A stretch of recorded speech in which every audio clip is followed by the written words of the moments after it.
శ్రీ గురుభ్యో నమః. గురు బ్రహ్మ గురు విష్ణు గురుదేవ మహేశ్వర గురు సాక్షాత్ పరబ్రహ్మ తస్మై శ్రీ గురవే నమః.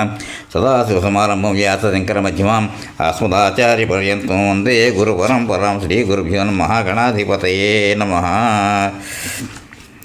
జగద్వంజుడైన జగద్గురు భారతీయ మహాస్వామి వారి యొక్క జీవిత చరిత్రల గురించి ఇప్పుడు ఎపిసోడ్ 4 చెప్పుకోవాలి. 3లో ఏం చెప్పుకున్నామంటే అతను చూడగానే వారు అతనిలో నిగూఢంగా ఉన్న అపార శక్తిని, కార్యనిర్వహణ సామర్థ్యాన్ని గుర్తించగలిగారు. ఇప్పుడు కంటిన్యూషన్ ఎపిసోడ్ 4. ఎపిసోడ్ 4, నువ్వు ఉజ్జయినికి ఎందుకు వచ్చావు అని ఆ జీవన్ముక్తులు ప్రశ్నించగానే, నేను తమ చరణ సన్నిధానంలో శాస్త్రాధ్యయనం చేయాలనే కోరికతో వచ్చాను అని ఆంజనేయులు సమాధానం చెప్పాడు. శ్రీ మహాసన్నిధానం వారి మనసులో ఒక విధమైన సంతృప్తి కలిగింది. వారి దివ్య ముఖార వింద నుండి వెలువడిన మందహాసం ఈ విషయాన్ని స్పష్టం చేసింది. జగద్గురువులు ప్రసన్నులై అతనికి అభయ ప్రదానం చేశారు.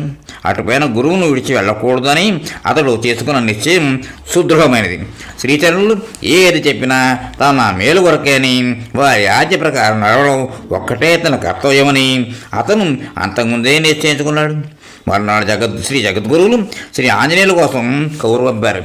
జగద్గురువుల నుండి కౌరు వచ్చిందనగానే శ్రీ ఆంజనేయులు మహానందభరితుడయ్యాడు. పరిగెత్తుకుని వచ్చి ఆచార్యుల వారి పద్మాల ముందు మోకరిల్లాడు. అతను చూసి ఆ దయాసముద్రుడు, నువ్వు తర్క సంగ్రహం చదివావా అని ప్రశ్నించారు. శ్రీ ఆంజనేయులు చదవలేదని సవినయంగా సమాధానం చెప్పాడు. సరే, నేనే నీకు ఆ గ్రంథ పాఠంలో చెప్తాను అన్నారు శ్రీచరణులు. శ్రీ ఆంజనేయులు జగద్గురువులకు సాష్టాంగ నమస్కారం చేశాడు. అప్పుడు లభించిన ఆశీర్వాదానికి పొంగిపోయాడు. అదే రోజున పాఠం ప్రారంభమైంది. తాను చదువుతున్న గ్రంథం ఎంత గొప్పదో, తనకు పాఠం చెప్పుతున్న మహాపురుషుడు ఎట్టివారో శ్రీ ఆంజనేయులకి బాగా తెలుసును. అందుచేత పాఠం అత్యధికమైన శ్రద్ధతో వినేవాడు. ఆ గ్రంథంలోని విషయాన్ని చక్కగా గ్రహించి తన స్మృతి కోశాగారంలో భద్రంగా దాచుకున్నాడు. తర్కశాస్త్రం చదువుకోవాలనుకునేవాళ్ళు ముందుగా చదవాల్సిన ప్రకరణ గ్రంథం తర్క సంగ్రహం. నిజానికి ఈ ప్రకరణ గ్రంథాన్ని బోధించడానికి జగద్గురువులు మరొకరిని ఎవరినైనా నియమించవచ్చును. కానీ తర్కశాస్త్రంలో అప్రతిమానమైన ప్రజ్ఞగల తామే స్వయంగా ఆ శాస్త్రానికి కొత్తవాడిన ఈ పిల్లవానికి ఈ గ్రంథం పాఠం చెప్పవలసిన అవసరం లేదు. అయినా కూడా జగద్గురువులే స్వయంగా శ్రీ ఆంజనేయులకు ఈ గ్రంథ పాఠం చెప్పడానికి నిశ్చయించుకున్నారంటే అది వారికి అతని మీద ఉన్న వాత్సల్యానికి, శ్రీ ఆంజనేయులకు సహజంగా ఉన్న భక్తి శ్రద్ధలకి తార్కాణము. తాను జగద్గురువు వద్దనే ఉండి శాస్త్రాధ్యయనం చేయాలని అనుకుంటున్నట్లుగా శ్రీ ఆంజనేయులు తల్లిదండ్రులకు లేఖ రాశాడు. నిజానికి అతని తల్లిదండ్రులు చాలా బాధపడ్డారు. జ్యేష్ఠపుత్రుడంటే ఎంతో ప్రేమగల శ్రీమతి అనంతలక్ష్మమ్మ అతడు హఠాత్తుగా కనబడకుండా వెళ్ళిపోవడంతో చాలా దుఃఖించింది. అతడు ఉజ్జయినిలో జగద్గురుల వారి సన్నిధానంలో ఉన్నాడని సంగతి వినగానే వాళ్ళ కొంత ఊరట కలిగింది. అతని దృఢ నిర్ణయాన్ని తెలిసిన వాళ్ళ చేత వాళ్ళు అతన్ని ఉజ్జయిని నుండి నరసరావుపేట తీసుకుని వచ్చే వ్యర్థ ప్రయత్నం చేయలేదు. వాళ్ళు కేవలం ఈశ్వరేచ్ఛ చేతనే అతనికి జగద్గురువుల సన్నిధిలో ఉండే భాగ్యం లభించిందని అనుకుని వాళ్ళు సమాధానపడ్డారు. చిన్న శిశువు తల్లి ఒడిలో ఆనందించిన శ్రీ ఆంజనేయుల సద్గురువుల సన్నిధిలో పరమానందంతో నివసించాడు. గొప్ప మనోదారుఢ్యం, చక్కని ఆలోచన విధానం, శాస్త్రాల మీద, గురువు మీద అచంచలమైన విశ్వాసం ఉన్న శ్రద్ధాళువైన శిష్యుని పొంది గురువులు ఎంతో సంతోషించారు. శ్రీ ఆంజనేయులకు ఉన్న జ్ఞాన తృష్ణ అత్యాశ్చర్యకరమైనది. జ్ఞాన నిధి అయిన శ్రీ మహాసన్నిధం వాత్సల్యపూర్వకంగా అతని కోరిక తీర్చడానికి సిద్ధంగా ఉన్నారు. అనేక కార్యక్రమాలతో ఊపిరి సలపని సమయంలో కూడా వారు శ్రీ ఆంజనేయులకు పాఠం చెప్పడానికి కొంత సమయం కేటాయించేవారు. చాతుర్మాస వ్రతం పూర్తి అయిన తర్వాత జగద్గురువు ఉజ్జయిని నుండి బయలుదేరారు. ఆంజనేయులు కూడా వారితో వెంటనే బయలుదేరారు. శృంగేరి చేరేలోగా జగద్గురువులు 1.5 సంవత్సరాల పాటు అనేక ప్రదేశాల్లో సంచరించారు. ఎంత కార్యభారం ఉన్నా కూడా ఆ మహనీయులు తమ ప్రియ శిష్యుని విషయంలో ప్రత్యేకమైన ఆసక్తిని చూపేవారు. కొంతకాలం తర్వాత జగద్గురువులు శ్రీ ఆంజనేయుల్ని విద్వత్సభలో పాల్గొనడానికి ఉపదేశించారు. అలాంటి సభలలో ఉన్న పండితులందరూ సంస్కృత భాషలో శ్రీ ఆంజనేయులు చేసిన నిర్దిష్టమైన సంభాషణలు విని ఆశ్చర్యచకితులైపోయారు. తమకు తెలియని విషయం ఏమీ లేదని కించిత్ గర్వం పడుతోవాడు, తనకు అంతగా ఏమీ తెలియదని బహుశృతు వినయంగా ఉంటాడు అని అన్నారు పెద్దలు. శ్రీ ఆంజనేయుడు తన జ్ఞానానికి గర్వపడేవాడు కాదు. తన వివేక బుద్ధి చేత చాలా వినీతుడిగా ఉండేవాడు. అతడు చాలా సాదాగా ఉండేవాడు. ఎల్లప్పుడూ ఒక మామూలు పంచా ఉత్తరీయం ధరించి ఉండేవాడు. అతని నుదుటి మీద పసుపురేఖలు ప్రకాశిస్తూ ఉండేవి. అతని ముఖంలో ఒక విధమైన దివ్య శోభ కొట్ల వస్తున్నట్టు కనపడుతూ ఉండేది. అతడు జనసమూహంతో కలిసేవాడు కాదు. ఇతరులను ఆకర్షించే పద్ధతిలో ప్రవర్తించేవాడు కాదు.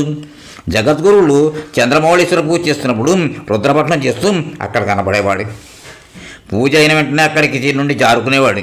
అతను ఏకాంతంలో ఉండాలని ఎంత ప్రయత్నించినా అతనిలో ఉన్న వర్ణింప శక్తింకాని దివ్యశక్తి చేత, శాంతి చేత ఆకర్షింపబడి చాలామంది భక్తులు 4 మాటలు మాట్లాడాలని అతని దగ్గరకు చేరుతుండేవారు. అతడు ఎవరి విషయంలో నానాదరణ చూపేవాడు కాదు. వాళ్ళని చిరునవ్వుతో పలకరించి వాళ్ళతో టూకీగా మాట్లాడుతూ ఉండేవాడు. అతనిలో ఉన్న హృదయ ఆహ్లాదమైన గుణాలు అందరినీ ఉత్సాహభరితం చేసేవి. అతన్ని అద్భుతమైన సంస్కృత పాండిత్యం అందరినీ ముగ్ధులు చేసేది. అతని గురుభక్తి అందరినీ ఆకర్షించేది. అతనిలో అత్యద్భుతమైన వివేక జ్ఞానం ఆశ్చర్యజనకంగా ఉండేది. శ్రీ మహాసన్నిధానం దర్శనానికి వెళ్ళిన పండితులందరూ ఏదో విధంగా శ్రీ ఆంజనేయులు కూడా కలిసేవారు. తన అసాధారణమైన వాగ్ధోరణి చేత, అద్భుతమైన శాస్త్రజ్ఞానం చేత అతడు వాళ్ళని చకితులను చేసేవాడు. వాళ్ళు శ్రీ మహాసన్నిధానం వారి వద్దకు వెళ్ళి ఆంజనేయులతో కలిసి మాట్లాడినందుకు తమకు కలిగిన ఆనందాన్ని తెలిపేవారు. జగద్గురువులు సమూహకరమైన చిరునవ్వుతో ఉత్సాహపూర్వకంగా వాళ్ళు చెప్పిన విషయాలన్నీ ఆమోదించేవారు. శ్రీ మహాసన్నిధానం వారి చాలామంది శిష్యులు ఆంజనేయుల విషయంలో విశిష్టమైన ప్రేమభావాన్ని చూపేవారు. ఇతడు సామాన్య వ్యక్తి కాడని వాళ్ళకి ఏదో శక్తి చెప్పేది.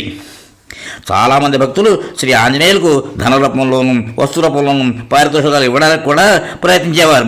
అయితే నిత్యతృప్తులైన ఆ బాలుడు ఎవరి నుంచి ఏమీ తీసుకునేవాడు కాడు. ఒకసారి బొంబాయిలో సంఘటన జరిగింది. శ్రీ మహాసన్నిధానం వారి గొప్ప భక్తులు ఒకరు విదేశం నుంచి తెప్పించిన కాగితాలున్న ఫలకం, నోట్ ప్యాడ్, పెన్ను ఆంజనేయులకు బహుమతి ఇవ్వాలనుకున్నాడు. అతడు చాలా ఉత్సాహంతో అతను వద్దకు వెళ్ళి వాటిని గ్రహించవలసిందిగా ప్రార్థించాడు. ఆ బ్రహ్మచారి మర్యాదపూర్వకంగా వాటిని స్వీకరించడానికి నిరాకరించాడు. ఆ భక్తుని ఉత్సాహం అంతా నిరాశగా మారిపోయింది. దిగులు చెందిన ముఖంతో అతను వెళ్ళిపోయాడు. తర్వాత అతడు శ్రీ మహాసన్నిధానం వారు దర్శించుకోవడం జరిగింది. వారు వెంటనే అతను నిర్వేదాన్ని గుర్తించారు. శ్రీ ఆంజనేయులు అనాసక్తికి చాలా సంతోషించిన ఆ జగద్గురువులు తమ సన్నిహిత భక్తులు నిరాశించడం చూసి బాధపడ్డారు. అప్పుడు వారు ఆ భక్తునితో ఉన్న కాగితాల ఫలం పెన్ను చూసి, నీ చేతిలో ఉన్నదేమిటి? నేను ఒకసారి దీన్ని చూడవచ్చునా అని అతను ప్రశ్నించాడు. వెంటనే అతను ఆ వస్తువులను వారికి ఇచ్చాడు. దయామయులు నాకు గురువులు సుకుమారమైన తన వేళ్లతో ఆ కాగితంపై పైభాగాన్ని మెల్లగా స్పృశిస్తూ, ఇది ఎంత సున్నగా ఉంది, ఇది చాలా మధ్య రకం కాగితం అయి ఉండాలి కదూ అన్నారు. అవును స్వామి, ఇవి విదేశం నుంచి తెప్పించినవి అని అతను సమాధానం చెప్పాడు. ఓహో అలాగా, నేను వీటిని సొంత ఉపయోగానికి ఉంచుకోవచ్చునా అన్నారు. వెంటనే ఆ భక్తుడు వర్ణింప శక్తిగాను భక్తి భావంతో ఆనంద పారవశ్యంతో, స్వామి దయచేసి వీటిని స్వీకరించండి అన్నాడు. ఈ విధంగా జగద్గురువు ఆ భక్తుని మనస్సునందున్న బాధను దూరం చేశారు. మనం ఏవేవో అవకాశాల కోసం ప్రాకులాడుతున్న కొలది అవి కన్ను తప్పి దూరం అయిపోతూ ఉంటాయి. మనం వాటి కోసం ఆలోచన కూడా చేయనప్పుడు అవి అప్రయత్నంగా వచ్చి మన తలుపు తట్టి పిలిచి ఆశ్చర్యం కలిగిస్తాయి. ఒక విధంగా ఆంజనేయులకు ఉపకరించాలి అని ఎంతోమంది భక్తులు అనుకున్నా, అందుకు ప్రయత్నం కూడా చేసినా వారి కోరిక సిద్ధించలేదు. అయితే ఒక సదవకాశం బొంబాయిలో శ్రీ మహాసన్నిధానం వారి ఒక భక్తునికి లభించింది. అది తానంతట తాను వచ్చి తలుపెట్టింది. ఒకనాడు విడి ఉన్న స్థలం చాలా ఇరుగ్గా ఉండడం చేత అక్కడ ఉండి తన అనుష్ఠానాలు చేసుకోవడానికి శ్రీ ఆంజనేయులకు కొంచెం అసౌకర్యంగా ఉంది. అందువల్ల అతడు ఆ విడిది దగ్గరనే ఉన్న ఒక భక్తుని ఇంటికి వెళ్ళి, నేను కొంచెం సేపు నా అనుష్ఠానం చేసుకోవడానికి మీ ఇంట్లో కొంచెం స్థానం ఇవ్వగలరా అని ఆయన్ను మర్యాదపూర్వకంగా అడిగారు. ఆ పిల్లవారిని తేజోభరితమైన ముఖము, వినేత స్వభావం చూడగానే ఆ భక్తుని హృదయం ఆకర్షింపబడింది. వెంటనే అతడు, స్వామి మీరు ఇక్కడ ఎంత సంతోషపూర్వకంగా ఉండవచ్చును అని సమాధానం చెప్పాడు. ఆంజనేయులు చిరునవ్వు నవ్వి అత్యధికమైన కృతజ్ఞతాభావం వ్యక్తం చేస్తూ అక్కడ ఉండి తన అనుష్ఠానం చేసుకున్నాడు. కేవలం 8 సంవత్సరాల తర్వాతనే ఆ భక్తుడు తాను ఆతిథ్యం ఇచ్చినది దక్షిణామ్నాయ శృంగేరి శారదాపీఠ అధిపతి కాబోయే మహాపురుషునికే అనే విషయం తెలుసుకోగలిగాడు. ఇక్కడితోటి ఎపిసోడ్కి విరామ యుద్ధం తర్వాత కంటిన్యూ చేద్దాం. స్వస్తి.